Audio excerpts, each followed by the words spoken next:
Sebelum saya menjelaskan materi mengenai interaksi sosial, perkenalkan terlebih dahulu, saya Aldi Junianto akan menjelaskan tentang interaksi sosial. Menjelaskan materi tentang interaksi sosial. Untuk penjelasan submateri yang pertama, yakni definisi interaksi sosial. Apa yang Anda ketahui tentang interaksi sosial? Saya akan jelaskan mengenai definisi interaksi sosial. Interaksi sosial merupakan hubungan antar perseorangan, antar berkelompok, antar perseorangan atau antar kelompok yang memungkinkan terjadinya kontak sosial atau komunikasi. Jadi, definisi dari interaksi sosial ini merupakan terjadinya komunikasi atau antar kontak sosial yang dilakukan perseorangan maupun berkelompok yang mana menimbulkan atau dilakukan untuk tujuan yang akan dicapai. Kemudian pada submateri yang kedua, yakni ciri-ciri interaksi sosial. Untuk ciri-ciri interaksi sosial yang pertama, terjadinya kontak sosial atau komunikasi yang dilakukan dua orang atau lebih secara perseorangan atau berkelompok.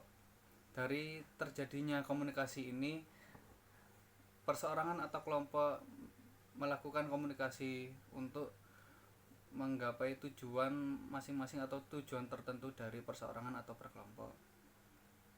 Kemudian ciri-ciri yang kedua yakni adanya timbal balik. Komunikasi akan memungkinkan berhasil jika adanya timbal balik dari komunikasi dua orang atau lebih atau dari perseorangan dan kelompok. Kemudian yang ketiga yakni adanya tujuan tertentu. Adanya tujuan tertentu dari komunikasi memungkinkan perseorangan atau kelompok akan menyampaikan tujuan mereka untuk melakukan komunikasi, untuk melakukan tanya jawab, dan untuk melakukan kontak sosial dengan orang yang dituju. Kemudian untuk submateri yang ketiga yakni proses interaksi sosial. Proses interaksi sosial terbentuk menjadi 4 proses. Yang pertama proses imitasi, yang kedua proses sugesti, yang ketiga proses identifikasi, yang keempat proses simpati. Oke, saya akan menjelaskan terlebih dahulu dari proses imitasi. Proses imitasi merupakan proses seseorang untuk mencontoh orang lain. Kemudian proses sugesti. Sugesti merupakan seseorang yang berusaha untuk menggerakkan hati orang lain, yang mana memberikan masukan atau kritik, masukan dan saran kepada orang lain.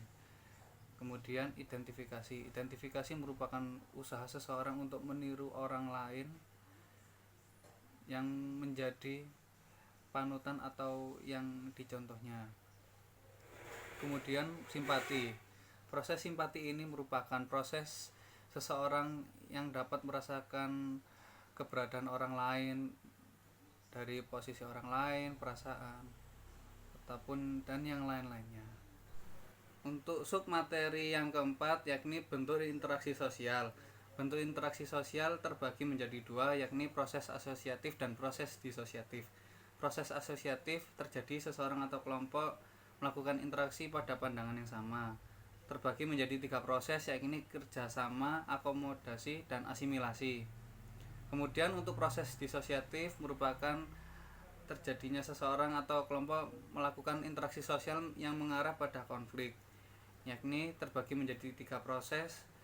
Pada proses yang pertama kompetisi, yang kedua kontravensi, dan yang ketiga pertentangan.